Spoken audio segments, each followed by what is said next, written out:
Alright, I got my 100-gallon cube tank finally hooked up.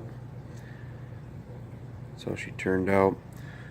I just got just flowing out right there on both sides and coming in. Seems to be working pretty good.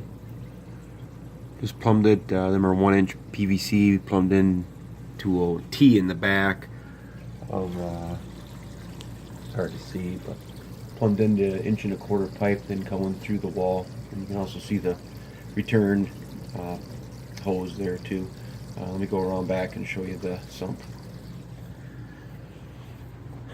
I'm coming through. I did do some, just kind of didn't do a lot in there.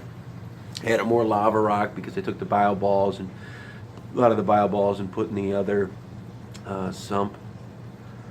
I did change them lights to purchase them from the hardware store in town and just put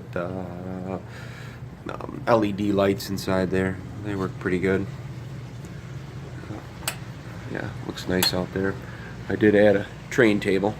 It's something the kids wanted to do, so started to do that too.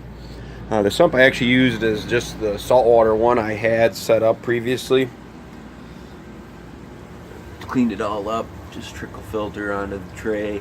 I laid some carbon on top of the bio balls.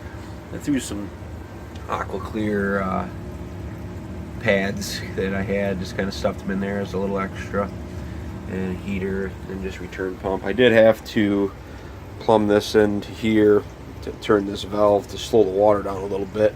It handled it. That's about a 700 gallon per minute pump.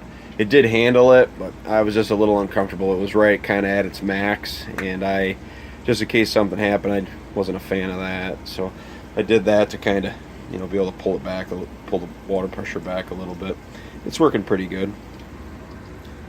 Should be up to temperature now. I think I'm just going to do goldfish in there. I do also think eventually I want to, this has this external plug on it right here. I want to extend this board right here out and put a pump outside of here and let that return it back, just to kind of give a little more room in the sump eventually. Also, my son had suggested maybe I just plumb it into this trash can right here, which I just use for water storage, and I could actually make the sump a little bit bigger too. I just got to be careful because the sump is kind of small. I got to keep the water level about as high as that's about as high as it can be right now. If we lose power or something, it does fill the water to that black mark right there, so I can't really put much more water than that in it. All right, thanks guys.